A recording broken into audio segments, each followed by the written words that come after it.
પૂજ્ય સીતારામ બાપુ અને પૂજ્ય વિશાલદાસજી બાપુના હાથે વેબસાઇટ લોન્ચિંગના કાર્યને આગળ વધારે સૌ મહાનુભાવો પૂજ્ય દયારામ બાપુ અને સૌ વડીલ મુરબ્બીઓને વિનંતી છે આ ઉપક્રમમાં આપ સાથે જોડાશો. સ્ક્રીન પર વેબસાઇટ લોન્ચિંગનો કાર્યક્રમ આપણે નિહાળી રહ્યા છીએ. આવો તાળીઓના મુદ્દાઓથી આપણે આ અદ્ભુત કહી શકાય એવા કાર્યને વધાવીએ. વર્ષોની આપણી એક ઝંખના હતી કે સમગ્ર વિશ્વ જ્યારે ટેકનોલોજીના ક્ષેત્રે આટલું આગળ વધી રહ્યું છે, આંગળીના ટેરવે તમે દેશ અને દુનિયાનો કોઈ પણ સ્થળે કોન્ટેક્ટ સંપર્ક કરી શકો, દેશ અને દુનિયાની માહિતી મેળવી શકો. ત્યારે આપણે ફિઝિકલી મેન્યુઅલી માહિતી ક્યાં સુધી સાચવીશું? અને એ પ્રશ્નના જવાબ રૂપે આજે કેટલાક યુવાનોએ ખૂબ રાત દિવસ ભગીરથ પ્રયત્ન કરી રાતના એક વાગ્યા સુધી, બે વાગ્યા સુધી અને જરૂર પડે આખી રાતના ઉજાગરા કરી અને આ વેબસાઇટનું નિર્માણ કર્યું છે. અને એમનું લોન્ચિંગ આજે પૂજ્ય સંત શ્રીઓના કર્મોથી એમના આશીર્વાદ સાથે જ્ઞાતિના વિકાસની અંદર એક નવી યશગલની એક નવું મોરપીંછ આપણે જ્ઞાતિની શોભામાં અભિવૃદ્ધિ માટે આ વધ્યું છે. અને આ મ્યુઝિકની સાથે આપણે તાળીઓનો નાદ પણ ગુંજારો કરીશું. આપણી જ્ઞાતિનો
કરશે પૂજ્ય બાપુ. સૌ પ્રથમ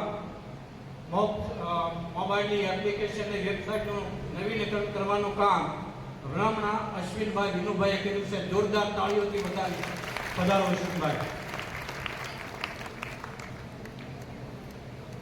ત્યારબાદ તમામ આઈટી સેલનું કોર્ડિનેશન કરવાનું કાર્ય જાની નીરવ ભાનુશંકરભાઈ. તો નીરવભાઈને પણ વિનંતી કરું કે પધારો, બાપુને હસ્તે સન્માન થશે. તાળીઓ પાડીઓ ભાઈ, નાનું પૂરું કામ નથી આ સમાજનું. ત્યાર પછી જ્યાં કન્વીનર છે એવા દવે જયભાઈ મંજીભાઈ, એમને વિનંતી કરું કે અહીં બાપુ પાસે પધારી અને સન્માન મેળવશે. આ એપ્લિકેશનને વેબસાઇટની કોર્ટથી અથાગ સમર્પણ આપતા આપણા યુવાનો છે એવા જાડેલા કશ્યપ રામજીભાઈ પણ પ્રમાણપત્ર મેળવશે. ધાંગધ્રા સાગર નિલેશભાઈ પણ પ્રમાણપત્ર મેળવશે.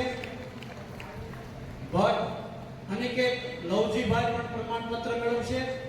અને પંડ્યા મનોજ માધવજીભાઈ અને ભટ્ટ ગુણવંતભાઈ, જાની દર્શક અશોકભાઈ જો હાજર હોય તો બાપુ પાસે જઈ અને પ્રમાણપત્ર મેળવશે.